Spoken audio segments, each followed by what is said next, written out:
Hi there, my name is Kate Mackenzie and welcome to my podcast. Today I am introducing you to the wonderful Karen Diamond, who is a director and owner of Models One, which is the longest running models agency in the UK. And she's talking about the evolving changes and changing values in modelling and the diversifying of modelling since the Me Too movement and the Black Lives Matter movement. Just to let you know, she was with her lovely puppy dog Otis, who's very young, and Otis is moving around and barking through this interview, so apologies for that. And we did our best to take as many of the barks out as we could, but there still are some barks in, so I hope you can still enjoy the interview. Karen is so interesting, and she talks all about how she's had to grow and change and manage all kinds of situations which really weren't easy, the development of the BFMA and the Wellbeing Collective, which looks after the nutrition, counselling advice, accounting advice, all kinds of advice for models, because what she's hoping is that modelling can be a sustainable career for young people and that they can actually find some safety and security out of that career. Modelling has changed very, very much. And now she has a section for older models where people want older models who actually have wrinkles. They want people who look like people. They want actually younger models who've got freckles or gappy teeth or look real. So people are longing for different things nowadays out of modelling. That was also very interesting. But also, I think what you'll find is it's just so interesting to listen to Karen. She's so humble, she's so grounded, she's very real. And it's also a reflection of the era that we're in. You know, she said that, no model, it's unheard of for a model to not turn up for a job. And if you listen to my other interview with Jose, you'll hear that in the 60s, people regularly didn't turn up for work. So it's a very different time, very different era. And I think it was a really interesting interview, and I hope that you find it interesting too. And I hope you can tune in for this and more. Thanks. So thanks so much, Karen, for chatting to me. It gave me a lovely opportunity to look up Models One, look up you, look at what's going on. And oh my goodness gracious, it was pretty exciting looking at all your different models, your influencers with their fabulous videos, the Miles Kane video on the Dandy, and Johannes Hubel on New York, and Billy Huxley talking about just being a person. I mean, I picked out all these young men, very exciting. And then you've got also really noticeably, and maybe you'll tell me this is different, but lots of very different looking models and black models with very black skin, which maybe that's been around for some time now, but there was a time when people would choose black models, but they would be the lighter colored models. So I'm just wondering, maybe we could start with, where do you see modeling is at? I mean, it just seems like so many changes. So it's interesting that you bring up though about a black model with very black skin, because that was a Jose, that was Models One. I mean, Alec Weck was really African looking black model. And when you sort of Beverly Johnson and Iman, were amazing black models, but they still they were quite North African, I suppose, rather than sort of sub-Saharan, I guess. Yeah, so it was really striking how, obviously glamorous your website is, but also how diverse it looks. Maybe, like you said, maybe it always was, which is really an interesting thing. No, it wasn't. Definitely. I mean, there was definitely a huge shift last year after Black Lives Matter. Black Lives Matter was definitely a big shift. I think there were that it was still that sort of the money, the girl, that there were more Asian models coming through. Obviously, as China rose in power as such, there were definitely more Asian models coming through because they wanted to see Chinese models. They didn't want to see Western, European, American models. They wanted to see Chinese models. And brands were buying into that. Your kind of, your high level Louis Vuittons and Saint Laurents and people like that were totally buying into that. And all the big beauty brands would do their sort of, there would be their blonde model, there would be their Hispanic looking model, there would be the black model, there would be the Asian model. They kind of were making sure that they were speaking to all the demographics. But what Black Lives Matter did was, those models were also doing very well for shows and editorial, but they weren't necessarily, being booked for really the campaigns that paid very handsomely, because a lot of those very high profile campaigns, especially on the fashion side, the girls don't get paid huge money, because it's a bit like Vogue. It's kind of, to do Chanel, it's working with an amazing photographer and it's an amazing brand, and the money therefore is not huge. It's your more commercial brands, it's your sort of your Gaps and your Marks and Spencers and people like that are paying the bigger money. And I think that what Black Lives Matter did was really make those mainstream commercial brands wake up to, we have to diversify. Got it. And become normalized. I mean, to be honest, if you look at Christmas TV commercials in this country anyway, it's almost gone so far the other way. Yeah. I mean, it's just a bit of a knee jerk, I suppose. And I guess the pendulum will kind of settle into a normality. And I hope it will be that, the model gets the job because she's the right model for the job, not really what her ethnicity is. Yeah. Yeah. So, but it's still interesting. It's still interesting just to see, even just all, like you said, maybe it's not so many changes, but it does look like change. And it's interesting to see that come up and look on your website. And the other thing that was very interesting was all your influencers, all these influencers with their videos. And so you're getting this personality, which I know Models One started with the three models, that were actual personalities. That's how the Models One got birthed with these models who were kind of extraordinary beings. But just looking at what you're doing now is you can watch these videos and all these people with all their ideas and brilliant videos. And I don't know, how does that work? Do you book them modeling? Do you book them their video gigs? How does it work? Again, it's evolved. I mean, not all of the models have that, like the rest of us, have that in them to create content. Yeah. They've got to be interested. They've got to want to do it, because it's difficult to do it. And you're up against influencers if that's what they do all day long. Yeah. And it's a lot of work to create that content. So there is a handful of them that do, and they've done, very well. So, both Billy and Johannes, for example, Billy Huxley and Johannes Quable were both regular models who have embraced that side of things and really run with it and made themselves, I suppose, experts. Johannes is sort of, a very stylish straight man, which there aren't many. Most very, very stylish guys happen to be gay. You know what I mean? And so I think in a way similar to a David Beckham, that's what makes him so successful, or a David Gandy, because they're straight guys, but they're very stylish.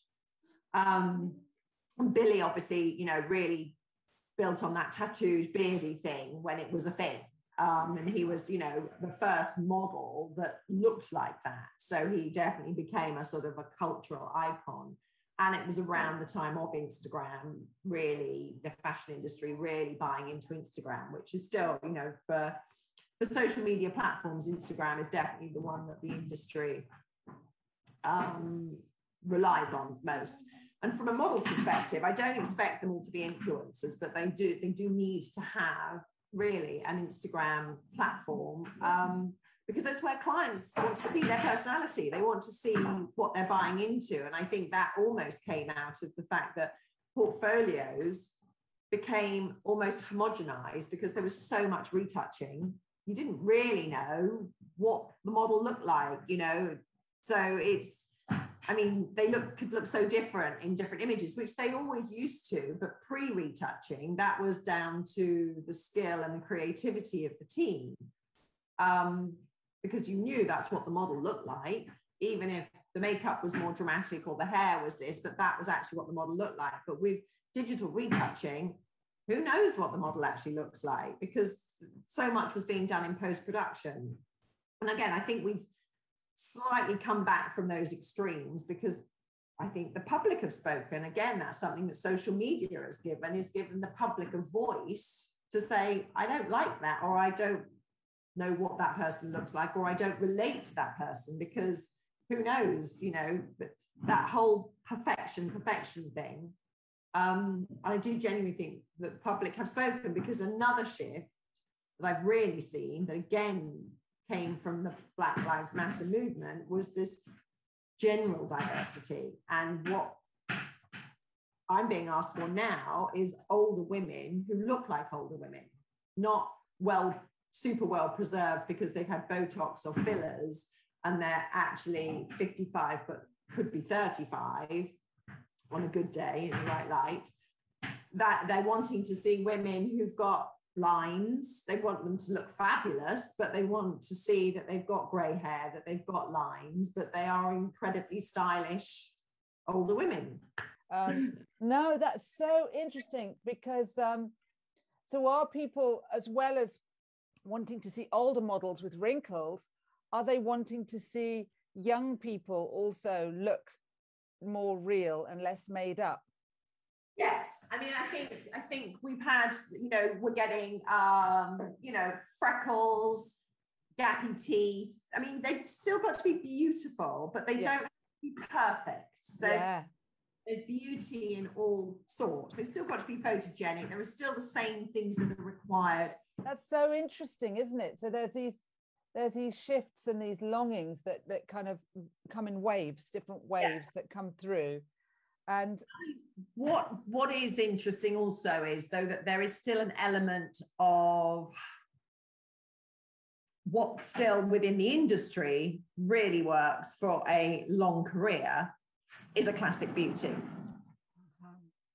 Do you understand? It's sort of that, and still that slight chameleon, that face that can be whatever somebody wants it to be. When you think of someone like Cecilia Chancellor, do you know what I mean? The reason that her career has lasted as long as it has is because she's a real classic beauty. Will always be really what the industry, for longevity. Somebody can have a moment and do very well with that moment, but in a way, I would say, you know, what makes a really successful model, and when you think of all of those girls that have been, you know, we think of as supermodels, their look is very versatile. You look at the different haircuts that Linda Evangelista and Kate Moss and these people have had over the years. They've coloured their hair, they've cut their hair. It's not a one-trick pony. It's a one look. They can become whatever the creative idea is for that particular shoot. And when a particularly striking feature, you can't be that chameleon. You've always got sort of one look. Got it. Yeah. So like Yasmin Le Bon as well, and various other models that you've had, they're able to move. Yeah. And is that also their personality? Because I know like modeling is quite, I mean, you know, I have worked with incredibly beautiful models that just don't have a particularly sparkly personality, and they're not successful. Ultimately, the team have got to want to spend the day with that person. Yeah. And you can, and if you know, if you're not interested in this industry, and there have been times certainly where I would suggest when maybe, you know, maybe around the time actually in the 90s when the Berlin Wall came down and those communist countries opened up.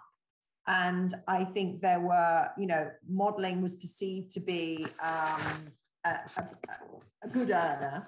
And I would say there were lots of young women kind of shipped out to be models. They were tall and slim, and they were miserable. They didn't want to do it. They were homesick. They were, you know, being packed off. And it's sort of like, that's not, you've got to want to do this. And though they were not successful, not saying they weren't all unsuccessful, but lots weren't, because they were genuinely not interested. It was literally a paycheck, you know, and you've got to be part of the process. You've got to want to be part of the magic. You've got to want to turn up. And even if it's a commercial job and the clothes are hideous, you've got to kind of work with the team to create the magic, because that's what you're all being paid for.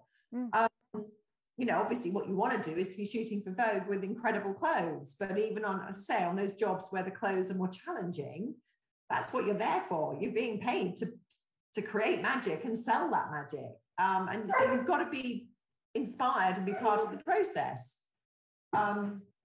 So the personality is massively important. You know, nobody wants to hear a model saying she's tired, that she's cold, you know, because the photographer's in every shot. The model isn't necessarily, there might be 2 or 3 models. Can you tell early on their motivation? Yeah, personality is, yes. I'm, well, not always, but I think there are some young girls, because we scout these people young, some of them kind of don't know what else to do. So they've done a bit of part-time modeling while they're at school, and they've decided that that's their option. You know, they're going to model. And it's like, well, it might not work out like that. So you've got to have a plan B and maybe a plan C as well. You know, it's not a given that just because we scouted you at 15, by the time you're 18, we'll give it a go, but it doesn't mean that it's, you know, and I think some of them think that it's easy. And then because also while they're still at school, we only contact them when we've got something really interesting, you know, so they and then they go back to school and they sort of forget about modeling, and they don't really notice that there might have been 2 or 3 months in between potential jobs, and then they're full time and they realize it's a bit of a grind, and they've got to work hard, because also, you know, the way that people will give you a bit of extra slack when you're a new face, when you're then up and running and you're full-time, it's very competitive. You're not just competing with every other model in the UK, you're competing internationally. And yeah, you know, it's down to the agency opens the doors, but the model's got to walk through that door. And what happens once he or she's walked through the door is absolutely down to them. They've got with the client or the photographer. And I've also worked with models who, when you look at them, that you think they're really quite plain, but they're obviously a really good model, and photographers love them and clients love them, and they work the magic in front of the camera. Something happens, and it works. Everything sort of comes together and it works. And that, you know, they can be equally surprising as the really what you think is a dead cert that is nothing going on behind the eyes, you know, that there hasn't, and the difficulty as well, we scout these kids young, and so often they sort of get it when they're about 24, 25. In a way, I would love to say, you know what, let's not scout anyone under the age of 21. I mean, what do any of us know at 16, 17? That's right. Yeah. That's right. And have you ever thought that? I mean, obviously it's tricky because that's who you're spotting, and that's teenagers who are on the street, but have you ever thought that you really want to start them at 21? Yeah, I mean, it's, you know, I can't change the world, but I think for most of us, it's kind of, again, when they decide to go to, you know, mostly they do their A-levels or full-time education, whatever that might be, and so they start at 18, which is great, because back in the day, it was quite normal to start at 15 or 16, you know, to do O-levels and then go into modeling full-time. That doesn't happen so much these days, so at least we've got a little bit. And there are lots of clients that don't want to work with under 18s. You know, there's been too much sort of negativity about young models and what have you. So they don't want to work with them. So again, that's great. That kind of gives us a little bit more ammo to kind of keep them on the back burner. But yeah, it's just, you know, if you think about how we all develop, it makes sense that you kind of to 24, 25, and you're like, now I get it. Now I understand why they were nagging me about this and telling me to do that. Yeah. There's an element of being a teenager, I suppose, where you slightly push against what you perceive to be authority, and you come from school and you're all grown up, and then there's these people telling me that I need to do this or I need to do that, and I should be going to the gym, and I should be, and, you know, let's say at 23, 24, they're like, now I get it. You know, I need to be consistent. I need to, this is my job, you know, my face and my figure is my job, and it's my job to keep it consistent. You know, nobody wants a yo-yo if I don't know what she's going to look like from one month to the next. Yeah, totally. And Karen, when you were growing up, does this link with anything that were you looking at magazines? Were you into fashion? How did you grow up? Yeah. I didn't buy Vogue, but I was interested, you know, I bought the sort of the young women's magazines of the day, which was sort of 19 and over 21 or something like that, 21 and Honey magazine. And I was certainly interested in fashion. I mean, I grew up here in Torquay, and there wasn't much in the way of fashion shops. But so I would go to jumble sales, that they were called in those days. Now they're called vintage, but in those days it was jumble sales, and sort of find something and put a look together to go out on a Saturday night. So I suppose there was that element of interest and wanting something be a bit different. But I hadn't thought about, I suppose I'd never really thought about how that image got on the page. Do you know what I mean? I hadn't thought about what went behind that. So I did fall into the industry by accident. I basically got a job as a receptionist at a photographic studios in London. I'd sort of done a little bit of traveling and realized I needed a proper job, time to get a proper job. And I got that job through an employment agency. So I could have, you know, I could have been a receptionist in an insurance company, or it could have been a travel agent or something, because I didn't really know what I wanted to do. I just wanted a job. Who was the photographer? It was a place called Carlton Studios, by a guy called David Green. Yeah. Whose brother is Michael Green, and he had Carlton. Do you remember Carlton Television? Yes. It was a channel. Right. And so what brought good friends with David. Right. And what brought you to Models One then? Sorry? What took you to Models One? What took you? So I was receptionist for 6 months, and then I got the job as the model booker at the studio. So they had about 8. And they did, I mean, some of it was still live, but they also booked freelance photographers to do various shoots. They worked a lot with catalogs. So their big clients were GUS and K's. So twice a year, there would be this sort of frantic, because there was a real season for it, loads of different photographers, all booking 2 or 3 models for each shoot. So there was a full-time model booker. So I got her job. She actually left to go and work at Models One. My predecessor, she was called Norma or Nora, can't remember. She didn't last very long. And so then I did the model booking for 2 years. And so there I was talking to all of the agents. So, and then I went for lunch one day at Models One and sort of never came back. Wow. Came back with a job offer. Wow. And that was 1988. So that was a very, very explosive time in modeling, because, you know, Yasmin Le Bon was in all those Duran Duran videos, and Robert Palmer, 1987, Addicted to Love. She's never in a Duran Duran video. Oh, sorry, it was her friend, wasn't it? It was her. She was in View to a Kill, the one that was the Bond thing. It was her friend. I've forgotten who introduced her to Simon, wasn't it? Yeah. But so, actually, no, Yasmin didn't. No, it wasn't yet. Right, but somehow I've joined them all together for some reason. But would have been, you know, because you would, but she didn't. I mean, and they did something a few years ago where they pulled in the supermodels to almost be the band, and she was in that. I think it was Cindy and Claudia Schiffer and Naomi and Yasmin, and it might have been Helena Christensen. They were all being the band. Anyway.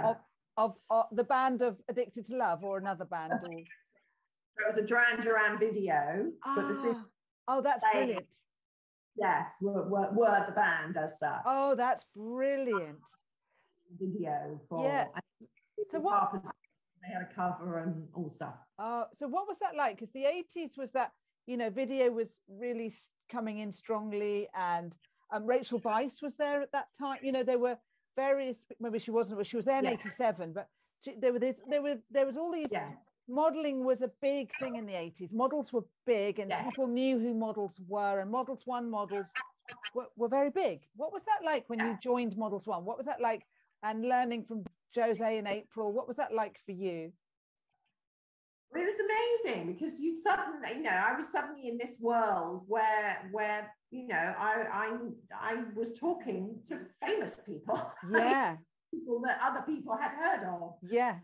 And so it did feel very glamorous and very, you know, yeah, I really felt like I'd sort of up my game. Although I have to say, honestly, I always, and still, okay, well, I don't, not so much now, not since turning 50, but there was always an element of imposter syndrome of like, I'm just Karen from Torquay. What do I know? I don't. Yeah, got it. But you got it. 50 and you're like, well, we've managed this far. Isn't that great? Isn't that great? I mean, maybe that helped you. I don't know. Do you know, like, that you didn't have the specialness, like you had the kind of feet on the groundness? I'm wondering. Yeah, I think so. That grounded thing. And I think the thing is, it's important to and I do think that that's, you know, I've watched agents over the years who are sort of in it for themselves. And I think to have a long career as an agent, you can't have an ego. And I think it was probably Jose that taught me that it was sort of, you know, the models, the clients, and models one are all actually more important than me or any one of us, as she would have said, as individuals. Do you know what I mean? It's sort of that, and I've always been a great believer. It's a team, like to amazing images. It's a team of people, you know. It's the photographer and the stylist and the hair and the makeup and the model, and that makes the magic. Totally. And I think that within it's never one agent that makes everything happen, because we all have different skill sets and we all connect with different people in different ways. And I think that's part of Models One's success as well. It's always very much been a team and not about sort of, you know, one Uber agent that sort of everything has to sort of revolve around. Wow, that's to your credit. That's to your credit, Karen. And you know, obviously it's changed and changed and changed. And so how have you maintained that unicity, you know, that kind of unifying with your aid, you know, from receptionists to bookers to models to how have you, because you know it's grown in so many ways and changed in so many ways, and it's uber glam when you look at the website, you know, it's uber glam. So how do you keep that unicity, you know, because it's all based on relationships like you said, but how do you keep that going? Well, I mean, it evolves and it changes, you know. You leave and at the time you might be, oh, what are we going to do, panic, but it's also been through, you know, Jose is more angry about it than I am. But the worst thing that I think could have happened, which was when Ellis and Tori left, and they're, you know, but they did that for their own reasons. They didn't do it because they hated me, and I don't feel like it was particularly personal. There might have been some end result that was personal, but it's sort of, you know, they did for them. And about, you know, 10 of the top models went with them. Yeah. Models One survived, you know, and we're fine. How did you manage that? Because obviously you've managed it brilliantly, because look where you are. But how do you manage such a big experience? And obviously we learn from all our experiences, but how did you grow through that? Well, it was, I mean, I think my business partners were very supportive. And, you know, the good thing was, in a way, was those models actually looked great on paper, but they weren't working that much in the UK. So we were not making huge amounts of it. We weren't, as a business, relying on them. They were great in the shop window. Yeah. But we, you know, the models that are really great, solid workers that people might not, they'll probably recognize their faces, but they might not know their names. You know, that's who pays our bills. And that's who pays any model agency's bills. Those girls that work week in, week out. You know, the others are, as I say, they're a cherry on the top, and that's amazing. Yeah, so in a way, like you formed and formed. Yeah, for a business perspective, as in, you know, our billing, it wasn't disastrous. Image-wise, it was not great, for sure. Yeah. And it took us quite a long time to sort of rebuild that image. And to be, and that, I will be honest, that is not my skill set. You know, I'm very practical. I can negotiate a great contract, but I'm not I think purely from being there as long as I have, I'm the face of Models One, if you like, but I'm not a Jose. I got it. Sorry. You know, they're very sociable, networky. That's not me. I'm the reliable one. I'm the one. So yeah, I've needed to bring people on board who are more like that. Got it. It makes so much sense. And Karen, what did your parents do? I mean, were they connected in any way to what you're doing now? No, not at all. No, I mean, my father was not around from a fairly young age, and then actually died when I was 14. Oh. So, but my mum remarried, and they had a sailing school growing up by the sea, taught people to sail, and then also had, you know, holiday accommodation, so like holiday flats and what have you. That's what they did. So nothing to do with this industry at all. No. But business sense. Yes. Yeah. So did you grow up working in their business? Did you grow up helping? No. I worked in hotels. So I chambermaid, waitress. Yeah. So in a way, you know about what works, what doesn't work. You know about people's personalities. Because, you know, when you're in the service industry, you see all that, and you kind of have a good sense of, in a way, what's real and not real in that sense. Yeah. And you know, obviously you've had to grow and change and grow and change. And I don't know, you know, also the BMA has turned into the BFMA now, and it has loads of kind of ethics, and there's like really I had a look at that as well. And you also doing this stuff with the well-being, the Be Well Collective. So there's loads of stuff. I wondered if you could speak to that about real care of models now. It just seems like there's lots of looking out now for also the agencies, also everybody. I mean, I think we sort of, we had to up our game, because I think, you know, the AMA as it was, which was the Association of Model Agents, was good because all the reputable agencies were signed up to them, and there was a certain sort of amount of, there was certain sort of criteria that we all adhered to. But we, you know, we got investigated for alleged price fixing by the CMA. And, you know, they, whatever, the people who were on the council of the AMA, which was ourselves and Storm and Premier and FM and somebody, and Viva, all got these huge fines because we had communicated with each other about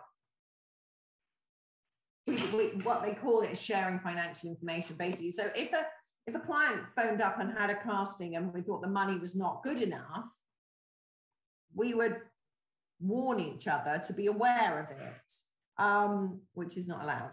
Right.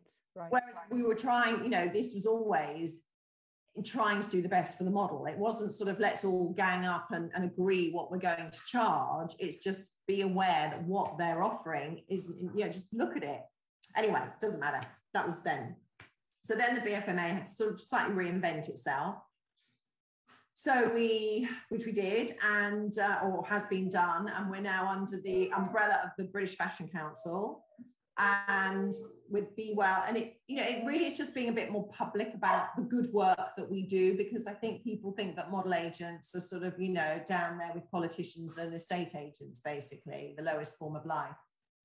And so it's just showing that we do care, and also for the models, especially working with Be Well, it gives them someone they can talk to that's not their agent, because the feedback was definitely sort of, I don't want to share my problems with my agent because then my agent will think I don't want to work or I can't work or whatever. So it was important that they have somewhere to talk. And of course, that was also, you know, slightly in reaction and relation to the Me Too campaign. You know, our industry for sure has suffered. Interestingly, the ones that have come to light have been more about gay photographers and boys, rather than predatory heterosexual photographers. But of course, there are those as well. I think that possibly the girls are, certainly with good agencies, and the way we do with our new faces is we educate them from the very beginning and say, you know, you have a voice. You know, we will never agree to you doing anything topless or nude or dyeing your hair or cutting your hair or anything without discussing that with you in advance and you saying yes, you're comfortable to do it, or no, you're not. You know, so if you get on set and that is being asked of you, you call me and I will deal with it. So I think with the girls, we were very, very clear about doing that. And maybe less so with the boys, or maybe I think boys struggle a little bit with modeling anyway, as in, you know, they get teased probably by their friends and they don't like to say they don't know what's expected of them or not. And I think with these, you know, predatory types, are subtle. You know, they don't just sort of say to everyone, drop your trousers. You know, they work out who is the vulnerable, insecure one, the one, and it, you know, and it's just, could you do this and could you do that and could you do that? And before you know it, you find yourself actually you have taken your shirt off and you have. So, you know, they're clever, these people. So yeah, it was just important to have somewhere for the models to be able to talk about these things in a confidential way. And the Be Well is amazing. I mean, they deal with health, nutrition, mental health, finances, you know, all sorts of things that we do try and cover off in our workshops, as you know, with what we do with our new faces. But I think that's, you know, that's a little snapshot in a way, what we do on that weekend. It's a snapshot. And then obviously they start going with the business. But I think with the Be Well, it's always there, and they can, you know, access that whenever they need to. So how does it work? Could they get 6 counselling sessions and they can access it, or how does it work if they wanted to ring someone up? Or I'm not 100% sure. I mean, we kind of point them in that direction, and it means it's a charity. They don't have to pay. Oh, that's brilliant. Get or don't get. I mean, yeah, it's run as a charity to Be Well. So who funds it? Who funds it? Who funds it as a charity? Yeah. She started it, Sarah Ann Macklin, who is a model. She's now with Models One. She hasn't always been, but she's recently signed with us. So yeah, I mean, she organizes a lot of fundraising and stuff like that, and they have various sort of I mean, she's just done an amazing thing. It was like their Christmas sort of auction, and she's got incredible sort of money can't buy things that people were auctioning. It's great. So that's quite an extraordinary moment then in modeling, isn't it? Because like you said, I mean, on a literal level, in women, their brains don't fully form till they're 25. And in young men, it can be 25 or 30, which is why, you know, in places like New York, they're trying to ban people making porn below 21 because they literally aren't realizing what the consequences of what they're doing. You know, they haven't got that, their brain hasn't fully come together. So it's so amazing to hear that I know, because when you very lovingly brought me to come in and you were doing these Saturday workshops with skincare and exercise and, you know, money advice, accounting advice, and you'd taken that from Copenhagen and from Australia, how they were giving coaching to models, as I understand from your book, Hannah. And now this has grown. They actually have a resource called Be Well Collective. And the BFMA, you know, has a whole load of ethics, which you can look up around. And I know you have a curve division as well. So there's another, can you tell me a bit about your curve division? How long has that been around? Because that sounds like a change too. Yeah, I mean, obviously there has been what used to be called kind of plus size modeling for a long time. But I think really the growth of online shopping really, again, grew that area of the business, because obviously this is a whole area of women who feel that they were underrepresented. And they have a voice, and they actually don't want to see their clothes on a size 12 or 14 model, which is kind of plus size modeling would start. You know, regular fashion models would be a dress size 8, and if you were a size 14, you were a plus size model. but there's also, from my perspective, I don't want to promote an unhealthy image either. So, I'm very conscious of, the women that we represent are very fit and healthy. They go to the gym. They are just larger, they're sort of Amazonian, but it's about health as much as anything. And I felt, again, on the back of, we've had the division for about 7 or 8 years, I think. And again, on the back of what happened last year with Black Lives Matter, that diversity went to Curve as well. And you're now seeing, Curve models on runways and in campaigns, and they're not really just the token curvy girl. I think they're being booked for themselves because they're the right model for the job.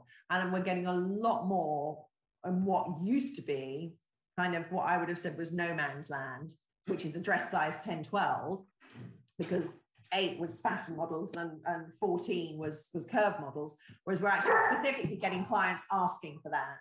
Wow.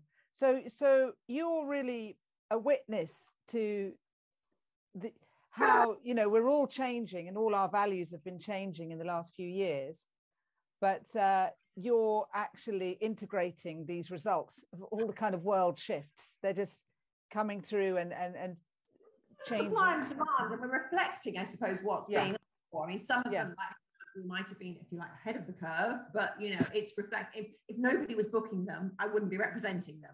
Yeah. And it's time demand, and you listen to what people are asking for, and we look at our boards and we're like, okay, we've got a gap here. We definitely need. I need more Asian models in town. I've got two Chinese models who work all the time. I need more. It's so where your gaps are. Yes, so interesting. And I know you've got Amina Adnan, who wears a hijab as well. You've got so, and how does that work? Well, that's I would say fairly fledgling. I think we've got 3 or 4 girls who wear the hijab. So this is the thing. How does it, for you, there's all these significant changes, and like you said, you're ahead of the game with some and you're responding in others, but it's growing and changing with all these ideas are kind of, in a way, creative, aren't they? It actually sounds very creative how modeling and Models One's been changing. And does that influence also how you are in the office, or how the office and the team, do these influences, like, how does it work? Because you've got a big team and you've got to work with people right next to you and you've all got to work together. And how does that work, with it's interesting, actually, because you get to understand the people who are open to change. Right. Those that are sort of harking back to how it was. Yeah. Oh, well, I did that shoot, I worked with that client 10 years ago and they paid blah, blah, blah, blah. It's like, well, they're not going to pay that today. They're not going to. This is the budget and we've got to work out how to make it work or not. But harking back to how it was 10 or 15 years ago is pointless. It doesn't matter. 15 years ago. Maybe they've got the right model, they'll pay more. So you want people who are open to change. It's an ever evolving thing, and it's changing ever more, because the way brands communicate with their customers and the way they use marketing is different. They're not buying double page magazines anymore. There are some, but that's not their main marketing. Their main marketing is via Instagram, or it's sort of, they're getting right in people's faces on their phone. And that's also why the industry has expanded, because how you look on a screen that's sort of that big is very different to how you look in a glossy double page spread in a magazine. So, and the way that we look at that image, you look at that image on your phone for 3 seconds, if that, whereas a magazine, you probably do look at it and you study it a little bit more. So we have to move with those times as well, and the fact that that's what I think that for a really successful marketing campaign, there's elements of everything. but it is, you know, we have to be realistic about how people are going to be using the images and what works for that image, which is why you say you were looking at the videos and things that they make, the ones of influencers. I mean, that's so important, because so much of that, whether it's a video that is used on a brand's website, or whether it's a video that's going to go on their Instagram, you know, thing, reels or whatever it is, it's sort of, you know, then a model who can look incredible in stills might not be able to perform the moving camera. Yeah. So it's so in a way, evolving. Everything's evolving. Yeah. And they need to be open. And your team, it sounds like you're the bookers as well. Everybody has to be moving and evolving and learning all at the same time. Absolutely. And so do your team, I imagine you all get together and talk about how do we evolve and how do we change and how do we grow? Yes. I mean, you have these kind of organic conversations across the booking table, if you like, but we try and have a sort of, at least I would say quarterly, where we kind of sit down together and have a real kind of brainstorm about, you know, who's working, who's not. Are we talking to this client? Why aren't we? Have we got the right models? And that's when you look at your board and you're like, have we got gaps? You know, what do we need that's different? Who are they booking that we don't have? So you have to kind of, why are we not working with that client? Why haven't we got the models that they want? Yeah. And also, do you, because like, it sounds like you've really got like a well-being thing that's happening, like really addressing so many areas. And does that feel like that influences the office as well, like your bookers and your receptionist and do you know what I mean? Like, yeah, I mean, we try, you know, you can pay to do a job at the end of the day. You won't say that again. It's when they're paid to do a job at the end of the day. That's right. Try and be very sort of understanding, but there are times I'm like, some people, I'm like, I think you spend more time out of the office than you do in the office. There's always some drama in their life, and it's like, yes, time with their dramas, you know. Yes. Yeah. So how do you? Yeah, exactly. So it's a balance. But it's a balance, exactly. And again, coming out of the pandemic, or, you know, going through it, we recognize that actually, you know, being more flexible on working is good for people. So we now do 4 days in the office and 1 day working from home, because you can get a lot of stuff done at home that you can't do it, like as in work admin. Yeah. Because in the office, it's open plan and you've got distractions and people are asking you questions. And so it's actually, that works very well, and people, you know, respond to that. So that's also quite interesting. The working environment also been going through a change, not just all those other things with the models, but also prior to having to work from home, I would have been quite resistant to that, of like, you know, working from home, you're taking the mickey, you know, you're not working at all. Whereas the team actually were incredible when they had to work from home, and everybody's work ethic was phenomenal. So, you know, that really showed then. And say, we spoke to them when we were then able to come back into the office and asked everybody what they felt would be, you know, the right balance going forward. And that's how we come up with 1 day home and 4 days in. It's interesting, just because all these movements and changes are across the board. It's your team, it's home working, it's models, it's well-being. And so, you know, I'm sure, Karen, you're having to think, you know, what's current and then what's the future. So, you know, what's your future? What's the future, do you think? God knows. Yeah. I really don't know. Yeah, of course. You know, it's not, I mean, what you try, but you just don't know. I mean, who would have known that black man getting killed by the police would have led to that movement, which became so much bigger than that movement. Yeah. Had such a massive impact. Yeah.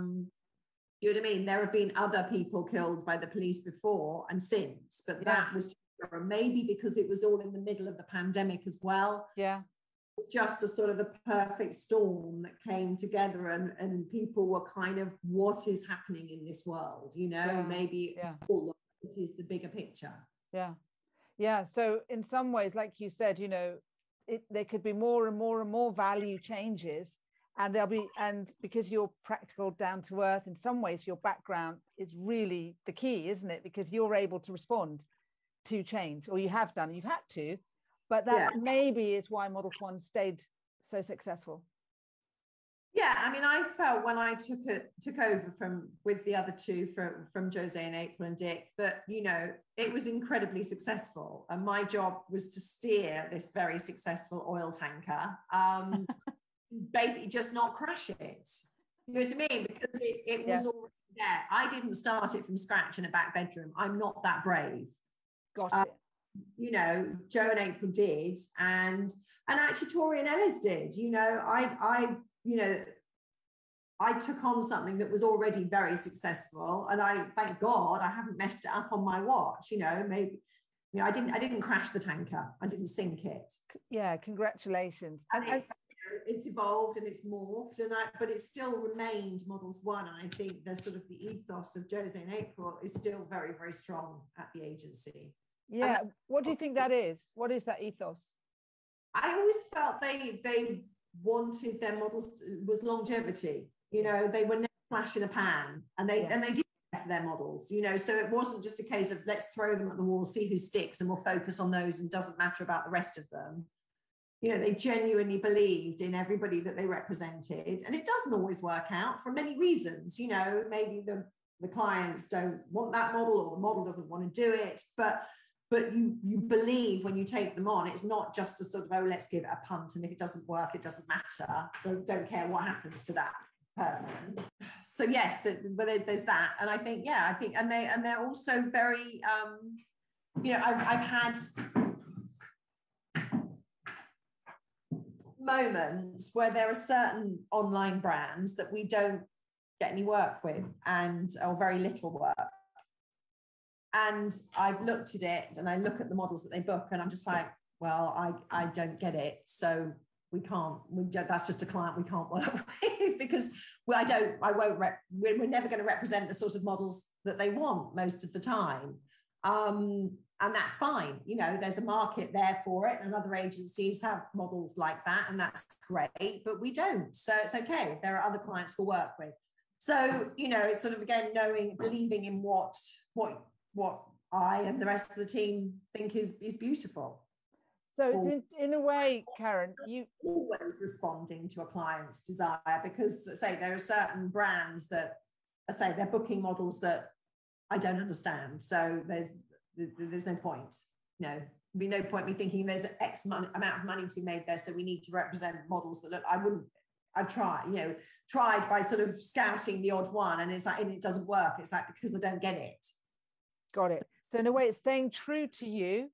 It's creating careers that have longevity, and it's keeping this ship afloat, and navigating the changes as you have done really brilliantly, with that kind of, you know, wonderful sort of touchstone of being so humble and so in a way, what Joe and April did by selling the company to myself and Kathy at the time and John was, you know, they were selling it to agents, and that's what our plan will be going forwards, because I've seen it, really successful model agencies get sold to business people who just like the idea of owning a model agency, and they have no idea it's all about personal relationships. And that's, you know, the only thing that holds a model to an agency is the team of people that look after them, and if they go, then the models go, and it's like a house of cards that just all falls down. I mean, the models are our assets, and you can't chain those to the agency. They only stay with the agency if they want to stay with the agency. And so that's where I think they're